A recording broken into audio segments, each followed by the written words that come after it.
ஓம் நம சிவாய.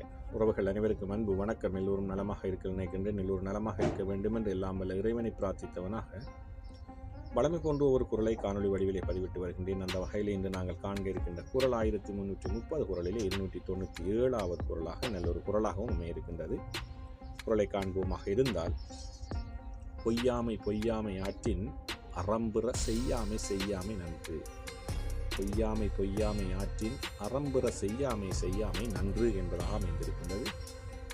உண்மையிலே 3 உரைகளும் அழகான உரைகளாக அமைந்திருக்கின்றதில் நாங்கள் முதலாவது உரையை பார்ப்போமாக இருந்தால், பொய்யாமை ஆகிய அறத்தை உண்மையாகவே போற்றி வாழ முடிந்தால் மற்ற அறங்களை செய்தாலும் நல்லது ஆகும்.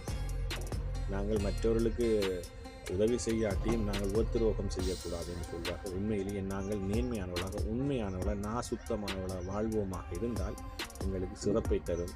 அதே போன்றுதான் அவ்வாறு கடைப்பிடிக்கின்ற நாங்கள் அறத்தை மேலெறிய அறங்களையும் நாங்கள் உதவிகளையும் தேவையுடையவர்களுக்கு உதவி செய்து உயிரிடத்தில் அன்புள்ளவர்களாக உரிமையினர்களாக வாழ்வோமாக இருந்தால் இன்னும் எங்களுக்கு அது நன்மை பயக்கும் என்பதாக முதலாவது உரை அமைந்திருக்கின்றது. அதே போன்றுதான் கலைஞருடைய உரையும் அழகான உரையாக அமைந்திருக்கின்றது. செய்யக்கூடாததை செய்யாததால் விளையும் நன்மையை விட பொய் கூறாத பண்பும் பொய்த்து போகாமல் கடைப்பிடிக்கும் அறவழி நன்மை தருவதாகும். செய்யக்கூடாததை செய்யாததால் விளையும் நன்மையை விட, ஒரு கெட்ட செயலை நாங்கள் செய்யாமல் விடுவதால் வருகின்ற நன்மையை விட உண்மையிலேயே பொய் சொல்லாமல் அந்த பொய் சொல்லாத பண்பை கடைப்பிடித்து அது கெட்டுப்போகாமல் நாங்கள் அதன் வழியே செல்பவர்களாக இருப்போமாக இருந்தால் அது எங்களுக்கு அந்த அறவழி இன்னும் உங்களை நன்மை பயக்கக்கூடியதாக நன்மை தருவதாக அமையும் அந்த பாதை என்பதாக கலைஞருடைய உரையும் அமைந்திருக்கின்றது. அதே போன்றுதான் இந்த பொய்யாமை பொய்யாமை ஆற்றின் அறம்புற செய்யாமை செய்யாமை நன்று என்ற குரலுக்காக சாலமன் பாப்பையாரோடும் அழகான ஒரு உரையை தந்திருக்கின்றார். அதை பார்ப்போமாக இருந்தால், பொய் சொல்லாமல் ஒருவன் வாழ்ந்தால் பிற அறங்களை செய்யாமல் இருப்பது கூட அவனுக்கு நல்லதாகிவிடும். பொய் சொல்லாமல் ஒருவன் வாழ்ந்தால் பிற அறங்களை செய்யாமல் இருப்பது கூட அவனுக்கு நல்லதாகிவிடும். உதாரணமாக ஒரு நடைமுறையில் சொல்வார்கள், படிப்பது தேவாரம், இடிப்பது சிவன் கோயில் என்று சொல்லி.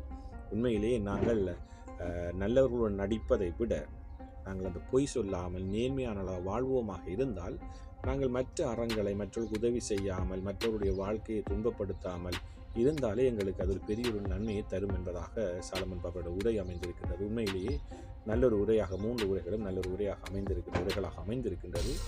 நாங்கள் மற்றவர்களுக்கு உதவி செய்யாவிட்டாலும் உபத்திரோகம் செய்யக்கூடாது. நாங்கள் எங்களுடைய பாதையில் உண்மையானவர்களாக சுத்தமானவர்களாக நல்லவர்களாக வாழ்வோமாக இருந்தாலே எங்களுக்கு போதுமானது. நாங்கள் நல்லவர்கள் நடித்து கொண்டு கெட்டது செய்வோமாக இருந்தால் அது எங்களுக்கு எந்த நன்மையும் தராது. நாங்கள் நேர்மையானவர்களாக உண்மையானவர்களாக வாழ்வோமாக இருந்தால் மற்ற அறங்களை செய்யாவிட்டாலும் எங்களுக்கு எங்களுடைய வாழ்க்கை நல்ல ஒரு சிறப்பான ஒரு வாழ்க்கையாக நல்ல பாதையை நல்ல ஒரு வழியை எங்களை நல்லொரு இடத்திலே கொண்டு வைக்கும் என்பதாகத்தான் இந்த குரல் அழகாக அமைந்திருக்கின்றது. நல்லொரு குரலாக அமைந்திருக்கின்றது.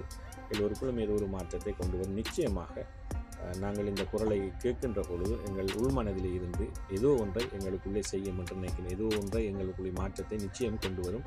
அவ்வாறான ஒரு குரலாகத்தான் அமைந்திருக்கின்றது. எலும்பில்லாத நாக்கினால் நாங்கள் எதையும் பேசிவிட முடியும்.